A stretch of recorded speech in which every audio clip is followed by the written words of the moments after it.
All right, guys. First off, as always, good day. Glad you're here. So, this is the war in Japan. Now, here's the thing. Let me first off say that if you find this picture offensive, I do apologize. If you find the word up there to the alley offensive, I do apologize. But the thing is, I was trying to find some political cartoons, trying to emphasize a particular um, event that's going to be, which we're going to be talking about. Um, and the ones I found were worse than this. Um, the portrayal of uh, Asians, and some of that, the stereotype and some of that. So um, I tried to find one that was less offensive and some of that, and this was like really, truly the best one. So the first question is, of course, what do you see? The second question is something to the effect of, what do you think this artist is trying to say about, which is Dr. Seuss, about attacking Japan on their turf? It's their alley. So what are they trying to say? Okay, like I said, this does play a role in the lesson. Okay, so let's start the notes in three, two, one. So let's see where we're at now. Come on, dude.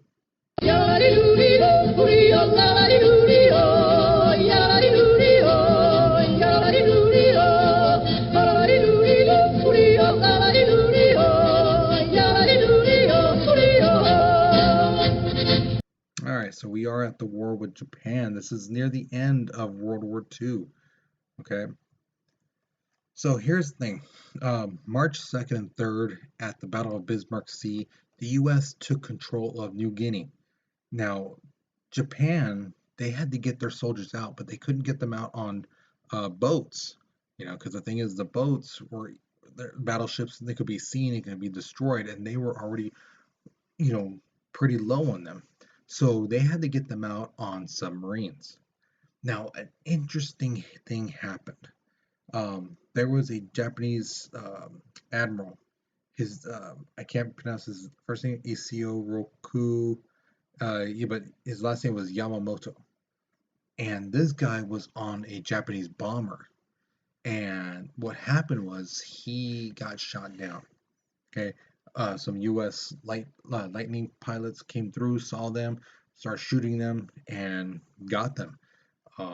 So when news came that his plane crashed and he died, this just hit the heart of the Japanese people because he was well loved and well respected. And it's like, what do we do now? Type of thing. Okay. The Japanese resistance ended at Attu Island. Okay. Um, Now, November 20th to the 23rd, Tarawa is taken. But the battle was so bad it took 10 days to get the total casualty list. Like who died, who was injured, things like that. It was so bad. Um, it basically totaled the amount that was fought at Guadalcanal. The problem is, this one took 10 days. Guadalcanal took 6 months. So in 10 days, they equaled up what the 6 month battle equaled. Okay. Um, and this is the picture of the island of it. So you can see on there trees demolished, crater holes all over. You know, you can see, yeah, you can see some roads and stuff like that, but everything's like burnt down and blown up. Okay. Um, November 22nd through the 26th, the Allies have a conference in Cairo, Egypt, and they agree that only an unconditional surrender will be accepted. So no, okay, we'll stop fighting right now, but later on, who knows, type of thing. No, either you surrender completely or we're fighting, that type of thing. Okay. So June 15th, 1944, in Saipan, it's a 14-mile long island. Um, and the thing is, what's unique about the Saipan is they have a lot of different terrains.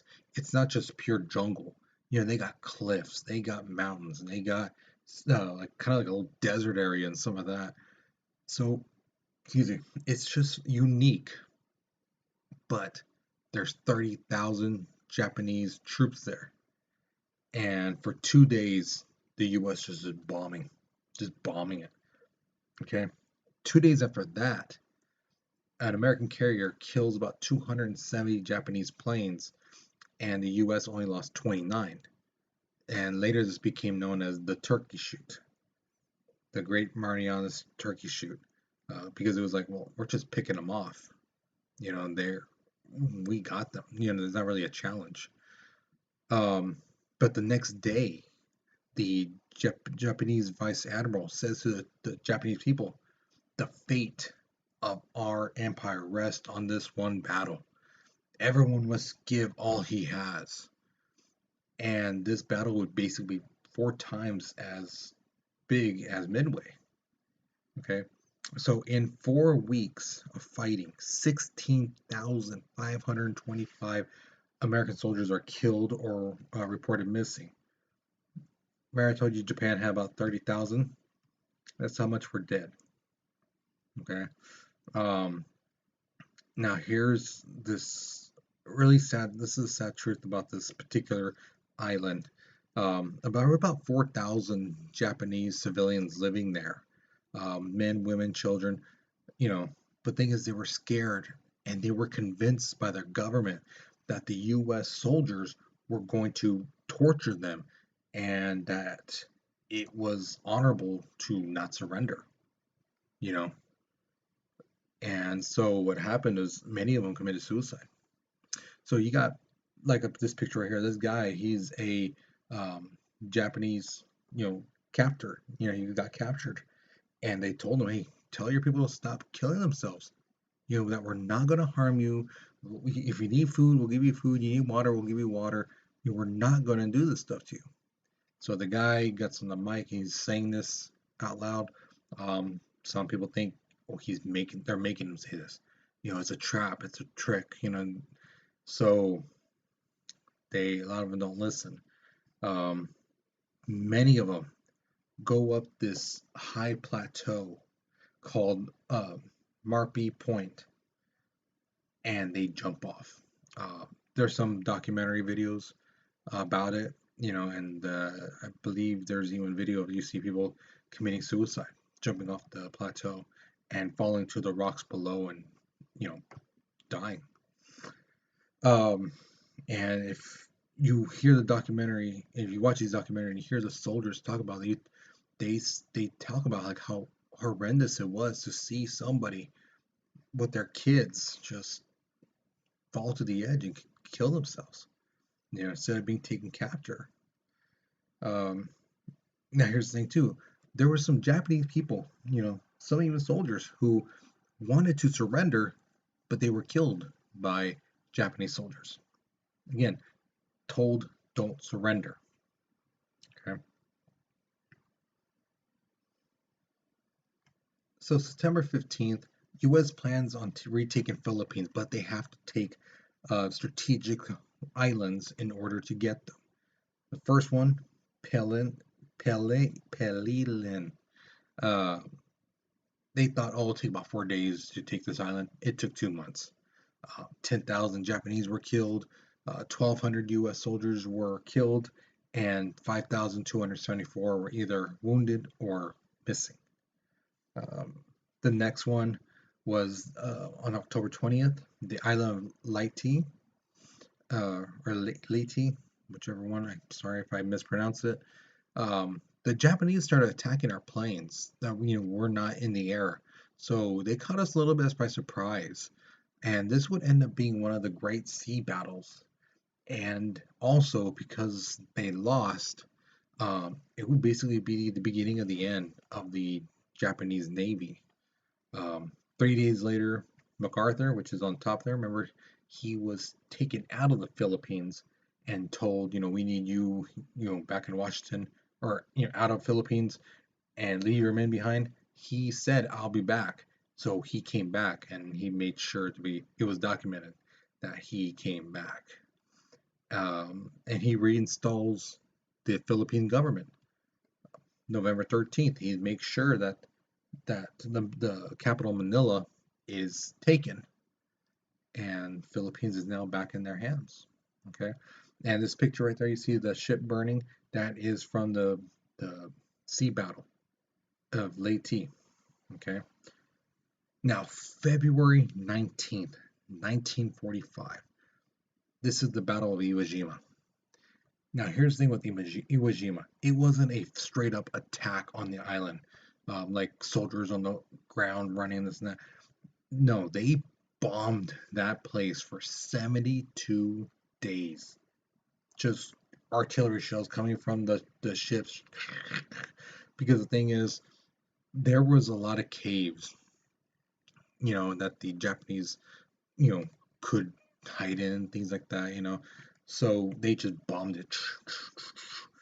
Um, but then the U.S. Marines land on there and they start fighting. It takes about a month. Okay.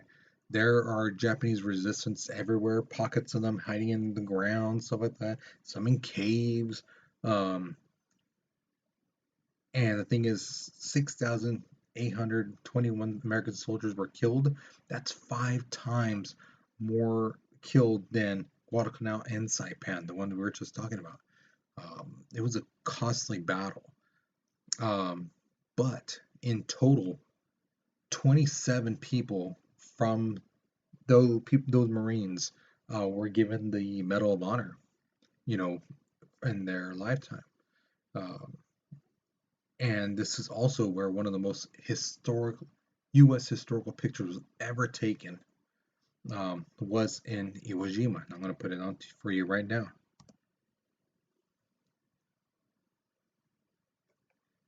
Okay. Some of you guys may have seen this picture. Some of you guys may not.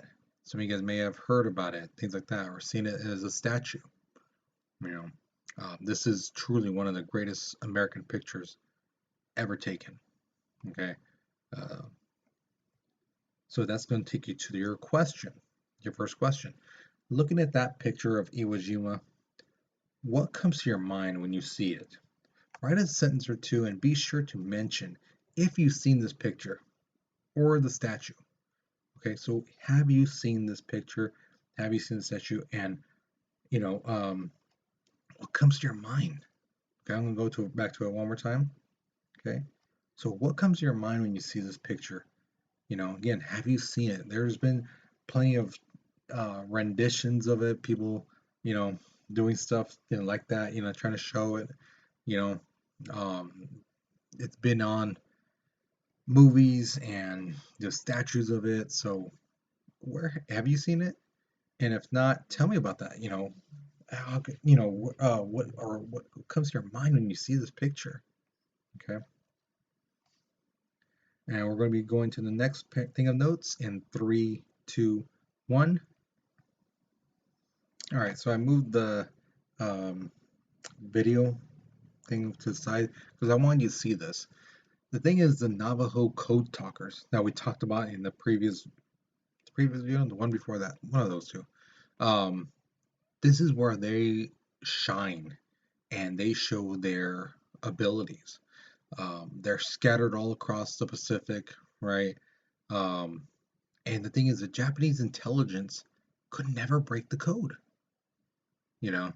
Um, and some Japanese soldiers, after the war was all over and they're talking about it, they're like, well, we heard the code, but we didn't understand it. They're like, it sounded like one of my favorites. Someone said it sounded like people were talking underwater, you know. So what happened was the Navajo, they took a word. So let's say like tank at the very bottom of this list.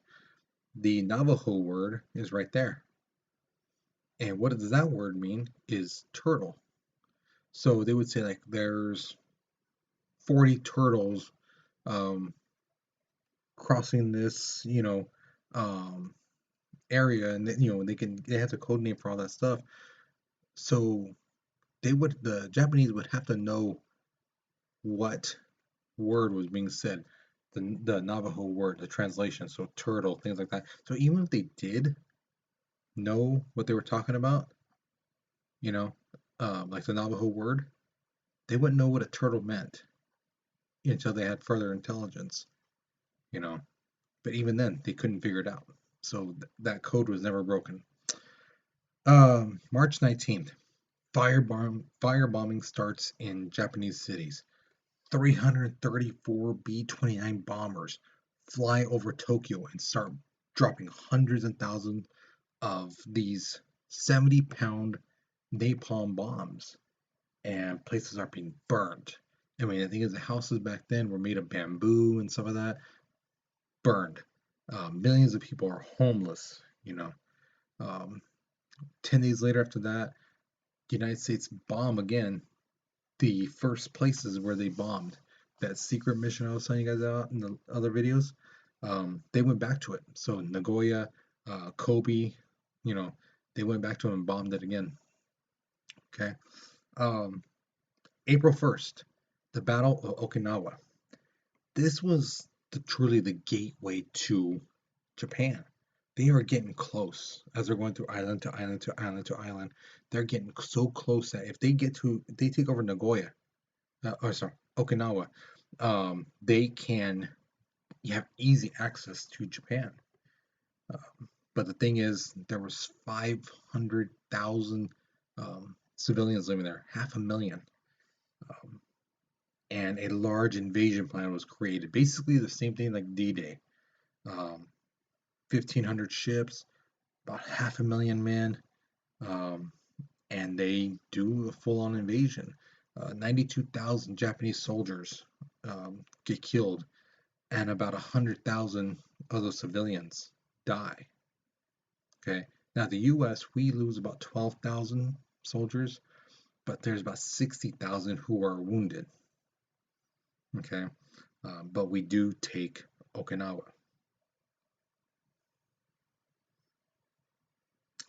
So here's the thing: we're gonna kind of um, talk about a little something really quickly. But we'll have to go back just a tad bit. But April 12th, 1945, FDR dies. All right, he dies from a stroke. And once he's dead, the nation mourns, you know, for a bit. But then on the inside, the government, they're like, we have no time. Yeah, so bad, you know, it's so sad. But we need to get this thing going because we're in the middle of a war. So Vice President Harry S. Truman becomes president, and he's told, yeah, see, if we're gonna invade Japan, it would take about 1 million people to invade it. You know, because those guys, with the kamikazes and they're the samurai mentality of don't surrender, you fight to the end, you know, that type of thing, fight with honor, die with honor. Um, they're like, it'd be bad. So Truman's like, okay, well, what other options do we got? And they're like, there's something that even you don't know about. It's called the Manhattan Project. Truman's shocked. He never heard of this. Okay. What happened was the US was secretly building an atomic bomb for years. The idea first came out in 1939 in the US because there was rumors that, um, well, based off intelligence, that Hitler was trying to create an atomic weapon. Was he? Yes, he was. He really was. He got Jewish scientists to try to figure out how to use, minerals to create an atomic reaction, make a bomb. Um, the thing is, he did get pretty close, but I mean, he was forgetting a couple things. Well, this is a scientist, or whether they did it deliberately or they really didn't know, nobody really truly knows that answer. Um, but the United States created a department, the Office of Scientific Research and Development, okay, the OSRD. And their job was to basically see, is it possible to create this weapon? And then how do you do it if it is possible? So they formed the Manhattan Engineering District. And that's where the name got its name from, the Manhattan Project. Okay. Now, what they did was interesting. Okay. So December 28th, 1942, uh, they get authorization for FDR to do the project, and they're given facilities, money, things like that to go on with it. But what they do interesting is they don't build the bomb in one area. They spread it out, even into parts of Canada. Um, so like one group's working on the shell, one group's working on um, the core. Some people are working on this other part. Some work on this electrical devices. Some, I mean, everyone's doing different things. Nobody's really knowing what they're creating. They should know, oh, we have to figure out a way to create this stuff that can have this type of reaction. These guys are trying to figure out how, okay, we're trying to make a canister that can withhold things. And so nobody knows what the other hand is doing except for a very few amount of people. So like above you, or sorry, not above you, sorry. Above this picture right here on the map, one of them is plutonium, the other one is uranium. These are the elements that are essential to creating the atomic bomb. Yeah, stuff like heavy water and all that stuff, yeah, but these two minerals are essential. Okay. So December 2nd, 1942, um, the world's first artificial nuclear reaction was completed underneath the University of Chicago football stadium. That's true. So underneath, when people are watching a football game, they're like, "Oh yeah, yeah, yeah." Little do they know, underneath, the stadium, there's a facility where people are basically creating a nuclear reactor underneath them. So if something was to go wrong, it would be a tragedy, you know. Um, and the thing is, this guy, J. Robert Oppenheimer, he was a theoretical physicist, and he was actually working on nuclear fusion. And he was named the director of the Los Alamos lab. They named it Project Y in 1943. Now, like I said, this project was so secret that when FDR died, Truman took over and he was barely told about this. And he's like, really? How far along are we? We're pretty close to being done. But then this is where like, people think now, oh, they just made the bomb and boom, that's it. They were scared about this because nobody knew what would happen. Because if you look at that picture above, that um, uranium, plutonium, basically what happens, it splits up the atoms and it causes a chain reaction. Energy is released and, it keeps going. So atoms are being split down. Okay. People thought, some scientists thought that if atoms keep going off and it's releasing this energy, it might very well destroy other atoms all around it, causing a chain reaction where, life may not exist anymore. Atoms are going to be torn apart molecularly on the molecular structure. Some people thought that this fire, this nuclear reaction thing might go so much that it might catch the atmosphere on fire, and then there goes our ozone, there goes all that, and then solar radiation could come in, it could cook us alive, things like that. I mean, people were scared. Nobody knew for a fact what was going to happen. Okay. Another myth thing that people talk about now is Einstein created the bomb. Einstein had nothing to do with the bomb. The closest thing was that his equation E equals mc squared that was used. That's it. He had nothing to do with the creation of the bomb. Okay, want to make that clear. July 16th, 1945, in a remote desert, it's called Alamo Gordo in New Mexico. It's the first time that the atomic bomb was successfully detonated. And they're like, wow, this thing is huge. This thing is destroyed. Um, the Trinity test created a mushroom, which you see right there. That's a picture of it. That is not even all fully when it reached its top peak, and that was at 40,000 feet. So it blew up and just created a mushroom cloud, and the highest it went to was 40,000 feet. Okay. Um, Now the real nuclear bombs that were going to be used, they were basically being finished now. The first one, which was used had uranium, was Little Boy. The next one, which used plutonium, was called Fat Man. And you're going to see what happens next. But first, your question. Why do you think FDR kept Truman out of the loop about the Manhattan Project? Why would the president not inform the vice president about this? Okay. And my question to you is this: how would you react if you were Truman? Okay. That you and you alone, because remember, nobody else in the world has this weapon,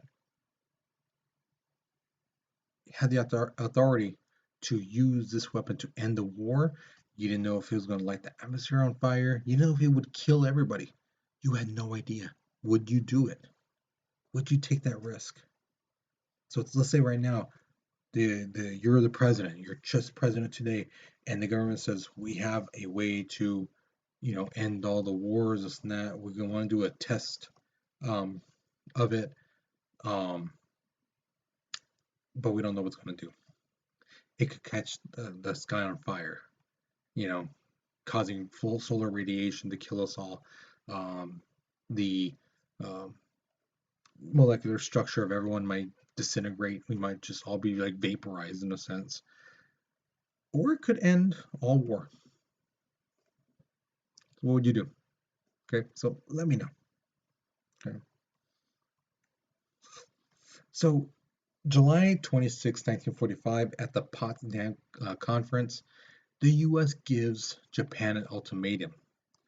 They tell them surrender.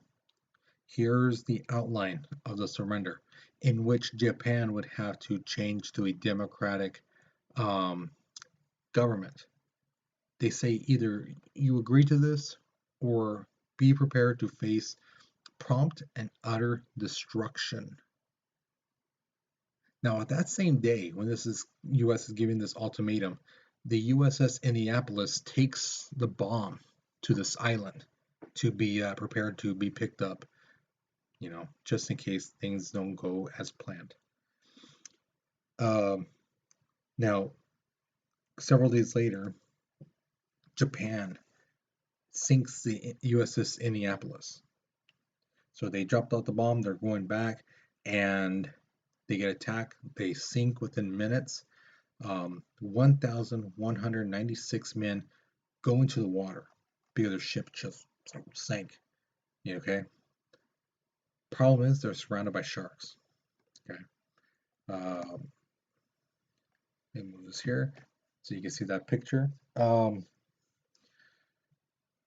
Now, the next day, Japan basically says, you know what, that deal you're saying, that ultimatum, no, we're not going to accept it. We're going to fight to the end.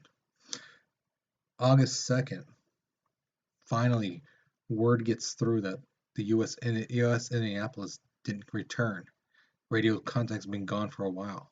So they send planes out looking for it, and they find out where it was supposed to be at. They see the men, and they're like, hey, we got, you know, you need to get over there quick because there's sharks surrounding them. And boats come in to get them. Um, 880 men are eaten and killed by the sharks. Only 321 are pulled out of the water. And again, if you can see from this picture, there's a shark underneath. If you really look, you can see them.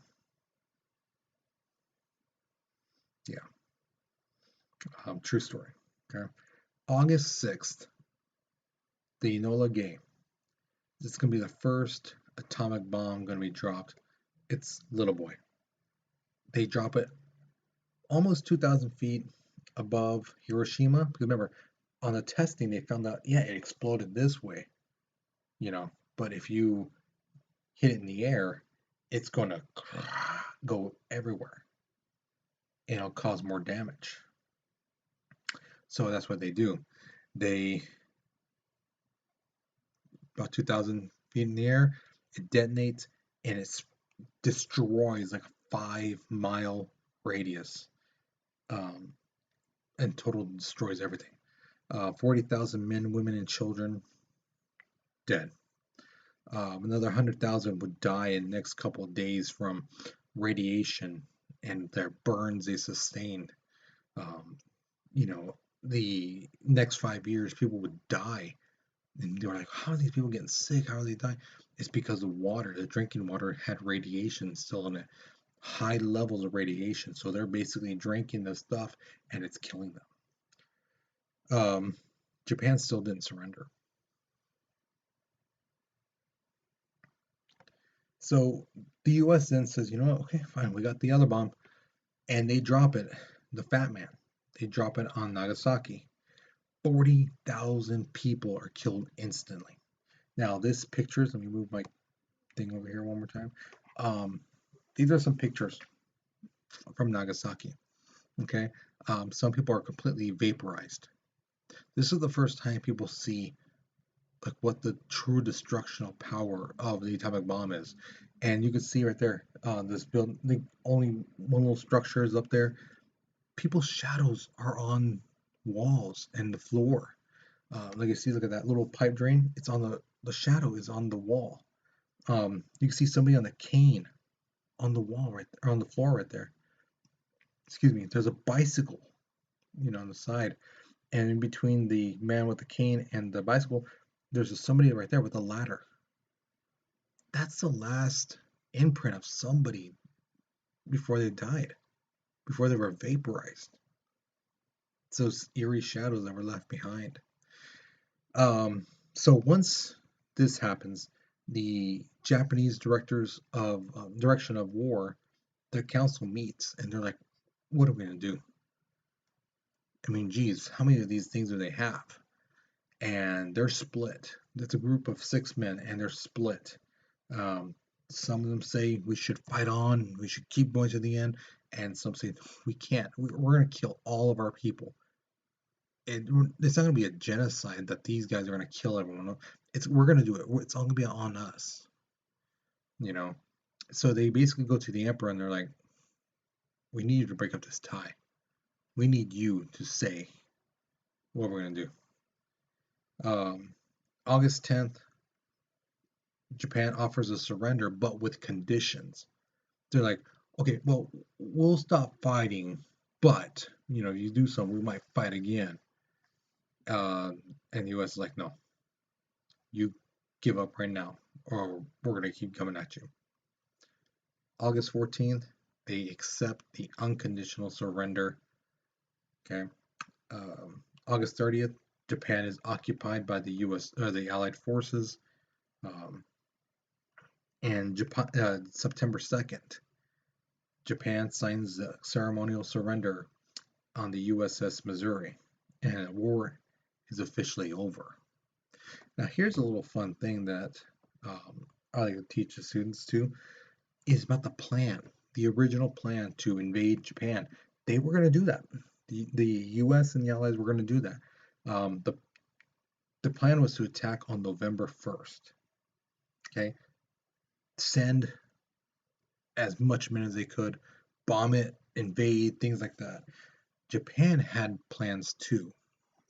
Their plan was to gather about 500,000 soldiers, and they were prepared to train all 6 million of their civilians to fight from everything with guns to bamboo sticks, no spears. So they were prepared too. So it could have gone a lot worse. All right, so here are your last questions. The first one is, how would you react if you were stuck in the middle of the ocean surrounded by sharks? What would you do? How would you coordinate that? Would you try to negotiate with people? Hey, you guys take watch while we sleep and things like that. Would you try to like, let's like, some of you guys go down, we'll keep patrol underwater, things like that. How would you do it? What would you do? Would you be just too scared? How would you react to that? Okay.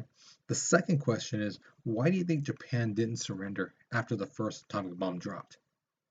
Why did it take two bombs? Okay. What are some possible reasons why they would not surrender? Okay. And the third one, the last question is, do you think the US did the right thing with dropping the atomic bombs? Why or why not? Some people said, oh yeah, they deserve it because of what they did to Pearl Harbor. Okay, they killed 3,000, civilians and soldiers. We wiped out like 40,000 in just one bomb. We dropped two of them. So you look at the numbers, it's not really the same. You know, so what do you think? You know, tell me what you think.